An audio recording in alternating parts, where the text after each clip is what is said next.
हे guys, welcome और welcome back to my YouTube channel.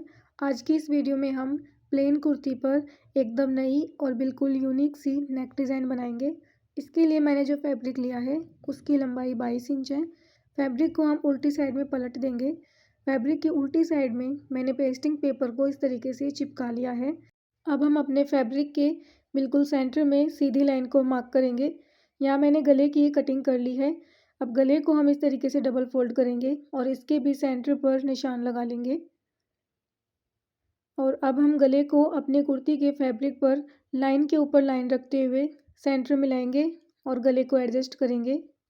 इसके बाद चौक से हम गले की अंदर वाली साइड में मार्किंग कर लेंगे।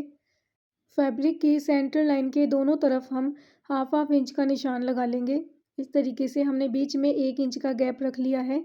और अब इन हाफ इंच के निशान को हम 9 इंच की लंबाई तक सीधी लाइन को ड्रॉ कर लेंगे।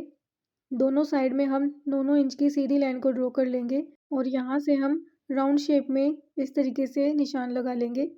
इसके बाद हम गले के चारों तरफ पेन से इस तरीके से निशान लगाना शुरू करेंगे। आप पहले हल्के हाथों से निशान लगाएं और जब आपका निशान अच्छे से लग जाए तो आप इसे गाढ़ा कर सकते हैं, या फिर आप पेन की बजाय पेंसिल का भी यूज़ कर सकते हैं, ताकि अगर गलती से गलत मार्किंग हो जाए तो आप उसे इरेज कर सकते हैं। तो इस तरीके से मैंने सारी मार्किंग कर ली है। अब मैंने सफ़ेद ऊन ली है, इसे हम बोबिन में भरेंगे। 2 से 3 बोबिन आप भर के रख लें। इसके बाद हम बोबिन केस के स्क्रू को ढीला करेंगे और जब आपके बोबिन केस का स्क्रू इतना ढीला हो जाए कि उसमें से ऊन ईज़िली निकलने लगे, तब हम इसे मशीन में सेट कर देंगे। ऊपर की तरफ हमने सिंपल धागा रखा है और अब हम सिलाई लगाना शुरू करेंगे। जिस तरीके से हमने मार्किंग की है उसके ऊपर हम उसी तरीके से सिलाई लगाएंगे। ये ध्यान रहे कि सिलाई को हमें बीच बीच में रोकना नहीं है। एक बार में जब हम सिलाई लगाना शुरू करेंगे तब कंटिन्यू इस पर सिलाई लगाते जाएंगे। जल्दबाजी में हमें कोई गड़बड़ नहीं करनी है। जहाँ पे हमने कर्व्स बनाए हैं उनके ऊपर हमें आराम से मशीन को बीच बीच में रोकते हुए और फैब्रिक को धीरे धीरे घुमाते हुए इस तरीके से सिलाई लगानी है। जितनी ज़्यादा आपकी सिलाई में परफेक्शन आएगा उतनी ही ज़्यादा आपकी कुर्ती प्यारी लगेगी। आपकी डिज़ाइन जो है वो बहुत ही ज़्यादा खिल के आएगी। तो इस तरीके से हमें फिनिशिंग के साथ कुर्ती पे सिलाई लगानी है ताकि हमारा जो कुर्ती है वो बिल्कुल रेडीमेड लगे। ये देखिए, इसी तरीके से हमें पूरी डिज़ाइन के ऊपर जैसे हमने मार्किंग की है सिलाई लगा लेनी है। सिलाई पूरी हो जाने के बाद जहाँ पे भी आपकी सिलाई बीच में छूट जाती है उस पे हम इस तरीके से धागे को पीछे की तरफ पकड़ते हुए खींचेंगे हल्के हाथ से, तो हमारी जो ऊन है वो भी पीछे की तरफ निकल आएगी। और यहाँ पर हम नोट लगा देंगे ताकि किनारे जो हैं वो बीच में ना छूटें। ये देखिए, सामने से इस तरीके से हमारी फिनिशिंग आ जाएगी। और अब मैंने बुकरम पेपर लिया है। आप पेस्टिंग पेपर या बुकरम पेपर कुछ भी ले सकते हैं। उसके ऊपर मैंने ये बर्फ़ी की शेप बनाई है और इस शेप को हम कटिंग करके निकाल लेंगे। ये देखिए, छोटी सी बर्फ़ी की शेप हमने काट के निकाल ली है। अब इसे हम दोबारा पेस्टिंग पेपर या बुकरम के ऊपर रखेंगे और चारों तरफ से मार्किंग कर लेंगे। इस तरीके से खूब सारी बर्फ़ियों की हमें मार्किंग करके कटिंग कर लेनी है। अब दोबारा हम पेस्टिंग बुकरम के ऊपर छोटा सा राउंड सर्किल बनाएंगे और सेम तरीके से इसे भी हम काट लेंगे।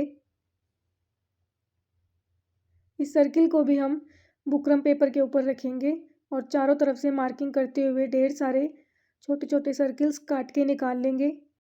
अब मैंने पिंक और वाइट कलर के सिलाई में बचे हुए फैब्रिक्स के टुकड़े लिए हैं। इनके ऊपर इन बर्फ़ी को हम इस तरीके से फैला लेंगे, थोड़ा थोड़ा दूर दूर रखते हुए। कुछ बर्फ़ी हम पिंक कलर के फैब्रिक पे रखेंगे और कुछ हम वाइट फैब्रिक पे रखेंगे। और ये मैंने सर्किल्स लिए हैं, इन सर्किल्स को हम वाइट फैब्रिक पे रखेंगे और प्रेस करके इन सबको चिपका लेंगे। ये ध्यान रहे कि बर्फ़ी हमें दोनों फैब्रिक्स पे चिपकानी है, लेकिन सर्किल हमें केवल वाइट फैब्रिक पे ही चिपकाने हैं। इन्हें चिपकाने के साथ ही मैंने इन्हें काट कर अलग अलग कर लिया है।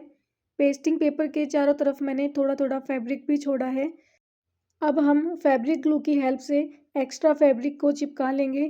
बर्फ़ी को चिपकाने के लिए हम पहले आमने सामने के दोनों किनारों को चिपकाएंगे इस तरीके से। इसके बाद हम दोबारा बाकी के बचे हुए 2 आमने सामने के किनारों को चिपकाएंगे। चारों किनारों को एक साथ नहीं चिपकाएंगे क्योंकि इससे बर्फ़ी की शेप अच्छी नहीं आती, बर्फ़ी के कॉर्नर्स निकल जाते हैं। तो पहले आमने सामने की 2 साइड, उसके बाद बाकी बची हुई 2 साइड से हम चिपकाएंगे। तो हमारी जो बर्फ़ी है उसकी अच्छी शेप आएगी और कॉर्नर्स जो हैं वो अच्छे से चिपक जाएंगे। इसके बाद हम सर्किल के चारों तरफ फैब्रिक ग्लू लगाएंगे और इसे भी हम सारे फैब्रिक को अंदर की तरफ फोल्ड करते हुए अच्छे से सर्किल में बना लेंगे। इसी तरीके से बाकी के बचे हुए सभी पीसेस को हम तैयार कर लेंगे। अब हम इन्हें अटैच करना शुरू करेंगे। तो जो हमने कर्व्स बनाए हैं इस तरीके से, इनके ऊपर हम 3-3 के पेयर में सर्किल्स को रखेंगे। ये देखिए, इस तरीके से हमें 3-3 के पेयर में सर्किल को रखना है। इसके बाद हम वाइट बर्फ़ी लेंगे और जो हमने 3-3 की लाइनें बनाई थी उसमें जो बीच वाली लाइन है उसके ऊपर हम इस तरीके से 5-5 बर्फ़ी का एक फूल बनाएंगे। ये देखिए, इस तरीके से फूल बनाते हुए सभी वाइट बर्फ़ी को अरेंज करेंगे और सबसे लास्ट में पिंक वाली बर्फ़ी को हम जो बाकी की बची हुई दोनों लाइनें हैं उनके ऊपर हम 3-3 के पेयर में रखेंगे। एक हम लाइन के किनारे पर रखेंगे और 2 थोड़ा नीचे की तरफ रखेंगे। इस तरीके से जितनी भी हमारी बची हुई लाइनें हैं उनके ऊपर सबके 3-3 के जोड़े में इन पत्तियों को अरेंज कर देंगे। सारी पत्तियाँ अरेंज करने के बाद मेरे पास 3-4 पिंक पत्तियाँ बच गई थी। तो इन बर्फ़ियों को हम बाकी की बची हुई खाली जगह पर अरेंज कर देंगे। तो ये देखिए, सभी पत्तियों को अरेंज करने के बाद हम किनारे-किनारे पर फैब्रिक ग्लू लगाएंगे और इन पत्तियों को अच्छे से चिपका लेंगे। 2 दिन तक इन्हें अच्छे से सूखने देंगे। इसके बाद इनके ऊपर अच्छे से प्रेस कर लेंगे। काफ़ी लोगों को लगता है कि फैब्रिक ग्लू धोने के बाद निकल जाता है, लेकिन इस ट्रिक से फैब्रिक ग्लू धोने के बाद कभी भी नहीं निकलेगा। आप चाहे जितना इसे वॉश करें, पत्तियाँ कभी नहीं निकलेंगी। आपको बस 2 से 3 दिन अच्छे से इन्हें सुखाना है और उसके बाद इनके ऊपर प्रेस कर लेनी है। इतना करने से कभी भी फैब्रिक ग्लू धोने के बाद नहीं निकलेगा, लेकिन फिर भी अगर आपको लगता है कि ये वॉश करने पर निकल जाएगा, तो आप पहले इन पत्ती के सेंटर पे हल्का सा फैब्रिक ग्लू लगाते हुए इन सबको चिपका लीजिए और जब ये अच्छे से सूख जाएं तब इनके चारों तरफ सुई धागे की मदद से छोटे-छोटे स्टिच लगाकर इन्हें सील लें। इसके बाद ये नहीं निकलेंगे और सबसे लास्ट में हम सेंटर पे प्यारे से सुंदर से बटन लगा लेंगे। सो गाइज़, हमारे डिज़ाइन बनके तैयार हो चुकी है। अगर आपको ये डिज़ाइन थोड़ी-सी भी अच्छी लगी हो तो आप वीडियो को लाइक करें, शेयर करें और प्लीज़ मेरे चैनल को सब्सक्राइब कर लें। मैं मिलती हूँ आपसे नेक्स्ट वीडियो में, तब तक के लिए बाय बाय।